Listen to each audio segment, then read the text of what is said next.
Bihar board में 100 अंक की जो हिंदी है, इसके दूसरे चैप्टर में कुल मिलाकर के 13 सब्जेक्टिव प्रश्न हैं। मतलब 13 लॉन्ग क्वेश्चन हैं। ठीक, 13 में से 9 को मैंने इससे पहले वाले वीडियो में बता दिया है। 9 प्रश्न और उसके उत्तर को इससे पहले वाले वीडियो में मैंने बता दिया है। बाकी 4 बचा हुआ था, इस 4 को भी इस वीडियो में कंप्लीट कर दिया जाएगा। ये 4 में से कुछ ऐसे प्रश्न भी हैं जो मुझे लगता है कि आपकी परीक्षा की दृष्टि से महत्वपूर्ण है, इसलिए आप इस वीडियो को शुरू से अंत तक ज़रूर देख लीजिए। इससे पहले वाले वीडियो को अगर आपने नहीं देखा है तो आपके लिए बेहतर रहेगा कि आप उसे भी देख लीजिए। समय को व्यर्थ किए बिना अपने अगले प्रश्न की ओर बढ़ते हैं। 9 प्रश्न तो कंप्लीट था, ये 10वां प्रश्न है। 10वें प्रश्न में आपसे पूछा गया है कि प्रसंग एवं अभिप्राय बताएं। अभिप्राय साधारण भाषा में इसको आप अर्थ भी बोल सकते हैं। अभिप्राय यानी कि अर्थ या मतलब भी बोल सकते हैं। और एक शब्द यहाँ पर है प्रसंग। शायद आप इसको जानते होंगे कि इसका अर्थ क्या होता है। अगर विस्तार से इसको बताया जाए तो काफ़ी समय व्यर्थ होगा। यहाँ पर शॉर्ट में इतना समझ लीजिए कि कोई भी कहानी होता है या नाटक होता है तो वो अलग अलग भागों में बटा हुआ होता है। जैसे कि ये चैप्टर है उसने कहा था, चैप्टर 2 उसने कहा था, ये एक कहानी है और आपको पता भी है कि ये चैप्टर, ये कहानी कुल मिलाकर के 5 भागों में बटी हुई है और अलग अलग भागों में अलग अलग दृश्यों का वर्णन है। कहीं पर युद्ध का वर्णन है तो कहीं पर कुछ अलग अलग भागों में अलग अलग दृश्यों का वर्णन है। लेकिन जो मुख्य बिंदु है वो केवल एक ही है। तो एक मुख्य बिंदु है, बाकी जितनी बातें हैं वो इसके इर्द गिर्द घूमती हुई नज़र आती है। ठीक, यही प्रसंग है। उम्मीद है कि आपको थोड़ा बहुत भी समझ में आया होगा। अगर इसका अर्थ आपको समझ में नहीं आता है तो आप हमें नीचे कमेंट में बताइएगा। दूसरी वीडियो में इसको विस्तार से बताने की कोशिश करेंगे। ठीक है, यहाँ पर अगर इसको विस्तार से बताया जाए तो काफ़ी समय लग जाएगा। प्रसंग देखिए होता क्या है। यहाँ पर आपके पास दे दिया गया है एक कोटेशन निकाल करके कहानी में से कि मृत्यु के कुछ समय पहले स्मृति बहुत साफ हो जाती है। जन्म भर की घटनाएं एक एक करके सामने आती है। सारे दृश्यों के रंग साफ हो जाते हैं। समय की धुंध बिल्कुल उन पर से हट जाती है। ये चैप्टर में जब आप चैप्टर को पढ़े होंगे, जब मैंने इसके प्रत्येक लाइन के व्याख्या को बताया था और आपने देखा होगा तो आपको ये चीज़ याद होगा। ये चैप्टर में है कि मृत्यु के कुछ समय पहले स्मृति यानी कि याददाश्त बहुत साफ हो जाती है और पूरे जन्म भर की घटनाएं एक एक करके सामने आने लगती है और सारे दृश्यों के रंग साफ हो जाते हैं। समय की धुंध बिल्कुल उन पर से हट जाती है। इसका प्रसंग बताना है और इसका अर्थ भी बताना है। चलिए इसके उत्तर को देखते हैं। उत्तर से आपको घबराना नहीं है, बिल्कुल छोटा है, अपने शब्दों में लिखा गया है तो आपको लग सकता है कि ये बड़ा है। आप ध्यान से एक बार सुन लीजिए, ये आपको याद हो जाएगा। इसका उत्तर देखिए कैसे लिखा हुआ है।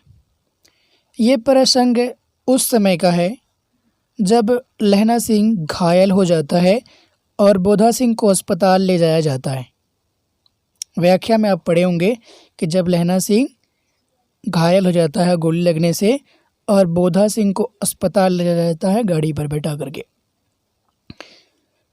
ये उसी समय का प्रसंग है। उसी समय लहना सिंह वजीरा सिंह से पानी मांगता है।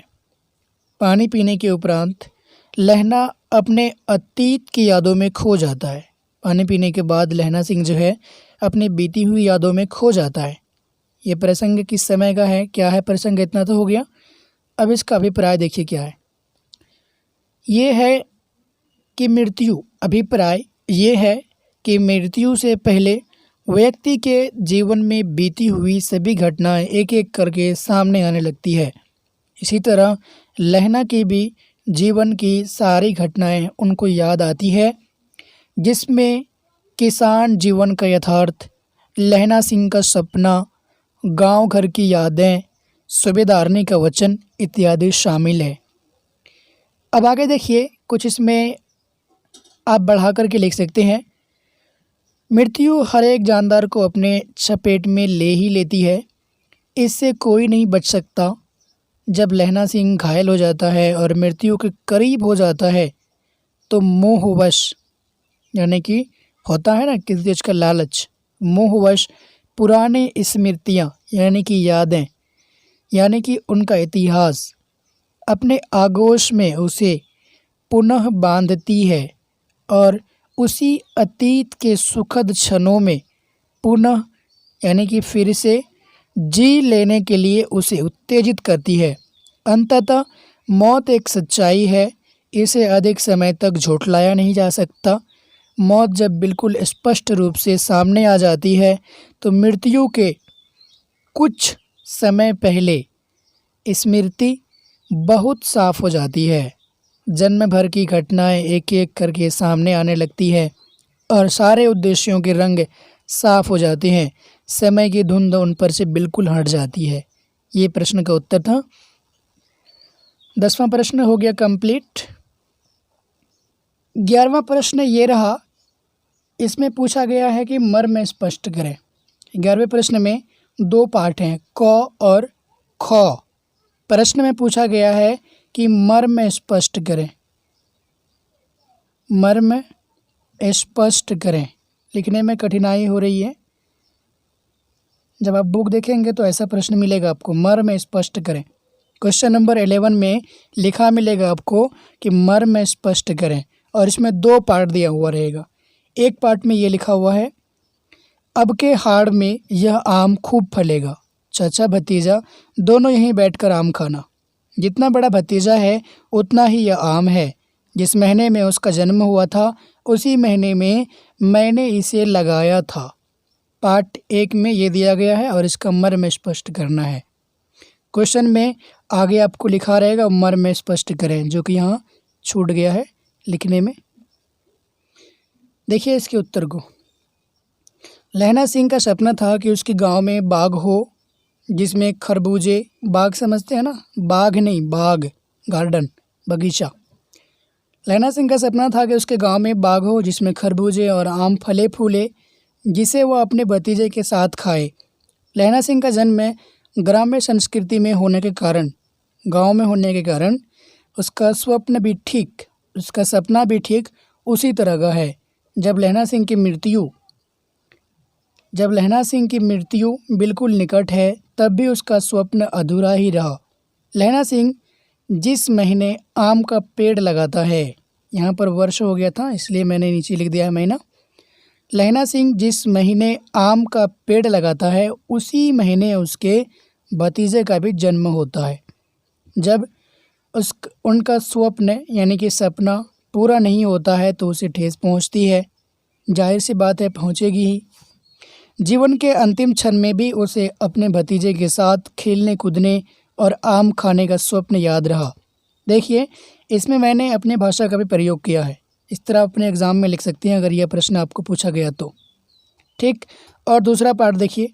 दूसरा पार्ट ये रहा, और अब घर जाओ तो कह देना कि मुझे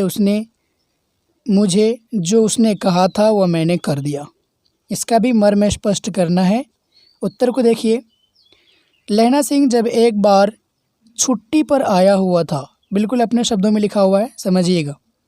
लहना सिंह जब एक बार छुट्टी पर आया हुआ था तो सूबेदार भी उनके साथ, सूबेदार वही हज़ारा सिंह, उनके साथ आए थे। लेकिन अचानक उनको खबर मिली कि फ़ौज को युद्ध पर जाना है। वहाँ पर मिलेगा आपको लाम, फ़ौज को लाम पर जाना है। वही चीज़ को मैंने यहाँ पर युद्ध बना दिया है, युद्ध लिख दिया है, क्योंकि लाम का मतलब युद्ध ही होता है। फ़ौज को युद्ध पर जाना है, फ़ौरन चले आओ। साथ में सूबेदार को भी ये खबर मिली थी, हज़रा सिंह को भी और लहना सिंह को भी। सूबेदार का घर रास्ते में पड़ता था तो सूबेदार ने लहना से कहा, जाते वक्त इधर से ही आना, साथ चलेंगे। जब लहना सिंह उसके घर गया तो सूबेदारनी ने उसे अपने पति और पुत्र की रक्षा करने का वचन दिया। ठीक, आगे देखिए, युद्ध के मैदान में लहना सिंह उन दोनों को बचाने के लिए, यानी कि उसके पुत्र और उसके पति को बचाने के लिए खुद को खतरे में डाल लिया, लेकिन दोनों की रक्षा की। युद्ध समाप्ति के बाद जब सूबेदार और बोधा सिंह वापस जा रहे थे तो लहना सिंह ने कहा, क्या कहा था लहना सिंह? सूबेदार को क्या कहा था? यही बात कहा था जो ऊपर क्वेश्चन में पूछा गया है। पढ़ता हूँ मैं, सुनिएगा। लहना सिंह ने कहा था कि सूबेदारनी को कहना जो उसने जो कहा था मैंने कर दिया। आया समझ में? अब 12वां प्रश्न को देखिए। 11वां प्रश्न भी कंप्लीट हुआ। 12वें प्रश्न में पूछा गया है कि कहानी का शीर्षक उसने कहा था, ये कहानी का शीर्षक ही है, उसने कहा था, सबसे सटीक शीर्षक है? अगर हाँ तो क्यों? या आप इसके बारे में कोई दूसरा शीर्षक सुझाना चाहेंगे? अपना पक्ष रखें। ये प्रश्न तो उम्मीद नहीं है कि एग्ज़ाम में पूछे, फिर भी आप देख लीजिए। कहानी की उपयुक्तता के अनुसार, यहाँ पर रफ हो गया था इसलिए मैंने ब्रैकेट में इधर लिख दिया है। कहानी की उपयुक्तता के अनुसार कहानी का शीर्षक उसने कहा था सटीक है। तो मेरा उत्तर क्या हो गया? हाँ हो गया। तो अब क्यों, वही कारण देना है। दूसरा वाला पक्ष मुझे नहीं रखना है, मैंने हाँ कह दिया है, तो अब कारण भी देना है कि क्यों। सूबेदारनी की बातें जहाँ सूबेदारनी के चरित्र को उजागर करती है, वहीं लहना सिंह के चरित्र में भी महत्वपूर्ण मोड़ लाने वाली साबित होती है। सूबेदारनी की बातें ही उनके बीच के संबंधों को भी उजागर करती है, जो कहानी का मुख्य बिंदु है। इसलिए सूबेदारनी के कहे वचन की ओर संकेत करने वाला यह शीर्षक सटीक है। मृत्यु की ओर बढ़ते लहना सिंह के अंतिम क्षणों में भी सूबेदारनी के कहे शब्द गूंजते रहे लहना सिंह के कान में। फिर से यहाँ पढ़ता हूँ मैं, ध्यान से सुनिएगा। मृत्यु की ओर बढ़ते लहना सिंह के अंतिम क्षणों में भी, लहना सिंह के कानों में, उनके अंतिम क्षणों में भी सूबेदारनी के कहे शब्द गूंजते रहे। कॉमन सेंस आपके पास भी है, आप इस जगह अपने से शब्द को सही भी कर सकते हैं, वाक्य को भी सही भी कर सकते हैं। ज़रूरी नहीं है कि जिस तरह हम लिखें उसी तरह आप लिखें, थोड़ा बहुत आप इसमें चेंजिंग भी कर सकते हैं। और प्रश्न में हमेशा पूछा भी जाता है, कहा भी जाता है कि अपने शब्दों में उत्तर दें। आई होप कि समझ में आया होगा आपको। आगे देखिए, यही शब्द लहना सिंह को सूबेदारनी का विश्वास बनकर महान त्याग की प्रेरणा देता है। ठीक, 13वां प्रश्न देखिए, ये इम्पोर्टेंट है आपके एग्ज़ाम की दृष्टि से। और ऊपर जो एक प्रश्न गुजरा मर्म वाला, वो भी इम्पोर्टेंट है। लास्ट प्रश्न है, इसको देख लीजिए। स्टार मार्क यहाँ पर मैंने लिख दिया है क्योंकि मुझे ये इम्पोर्टेंट लग रहा है। ठीक, उसने कहा था कहानी का केंद्रीय भाव क्या है, वर्णन करें। इम्पोर्टेंट क्वेश्चन है ये, बार बार कह रहा हूँ, ध्यान से सुनोगे। उसने कहा था ये प्रथम विश्व युद्ध की पृष्ठभूमि में लिखी गई कहानी है। इनके लेखक चंद्रधर शर्मा गुलेरी हैं, याद होगा आपको। गुलेरी जी ने लहना सिंह और सूबेदारनी के माध्यम से मानवीय संबंधों का नया रूप प्रस्तुत किया है।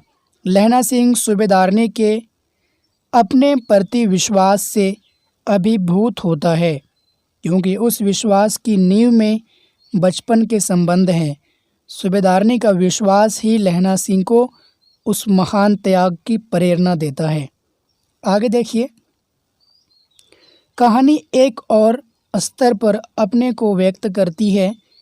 प्रथम विश्व युद्ध की पृष्ठभूमि पर यह एक अर्थ में युद्ध विरोधी कहानी भी है, क्योंकि लहना सिंह के बलिदान का उचित सम्मान किया जाना चाहिए था, परंतु उसका बलिदान व्यर्थ हो जाता है और लहना सिंह का करुण अंत युद्ध के विरुद्ध में खड़ा हो जाता है।